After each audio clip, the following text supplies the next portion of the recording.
Sita road भरिसां ॻोठ ईसा खान माची जो फौजी जवान सिजाद अली पुट ग़ुलाम कादिर सोलंकी अफ़गानिस्तान जे बॉर्डर ते मुल्क दुश्मन क़ुवतनि सां मुहाॾो अटकाईंदे सख़्त ज़ख़्मी थियण बैदि कुझु वक़्तु ज़ेर इलाज रहण बैदि ज़ख़्मनि जा सूर न सहंदे शहादत जो रुतबो माणे वरितो।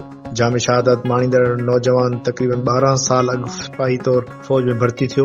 शहीद जवान जो मड़ फौजी एज़ाज़ सां सीता रोड लॻ संदसि अबाणे ॻोठ ईसा खान माछी आंदो वियो त माहौल सोगवार थी वियो। शहीद जवान जे जनाज़े नमाज़ हाफ़िज़ मोहम्मद नवाज़ सोलंकी पढ़ाई, जंहिंमें फौज जे आला अफ़ीसरनि समेत मुख़्तलिफ़ सियासी समाजी शख़्सियतनि समेत इलाइक़े जे माण्हुनि वॾे अंग में शिरकत कई। जंहिं बैदि पाक फौज जे जवाननि सलामी पेश करे खेसि मुकमल फौजी एज़ाज़ सां मड़ मिटी मां हवाले कयो वियो। शहीद जवान खे औलाद में 3 न्याणियूं ऐं संदसि बेवा ॻोरहारी आहे। शहादत माणींदड़ नौजवान जे वालिद ग़ुलाम कादिर सोलंकी पाक डिजिटल मीडिया सां ॻाल्हाईंदे चयो त मूंखे फ़ख़्रु आहे त मुल्क जी हिफ़ाज़त लाइ मुंहिंजे पुट पंहिंजी जान जो नज़रानो पेश करे शहादत जो अज़ीम रुतबो माणे वरितो आहे।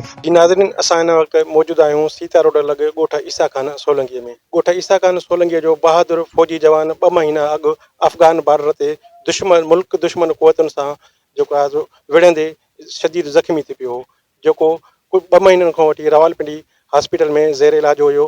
जेको कल्ह गुज़िरियल ॾींहुं जेको आहे ज़ख़्मनि जा सूर न सहंदे शहादत जो अज़ीम रुतबो माणे वरितो आहे।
No,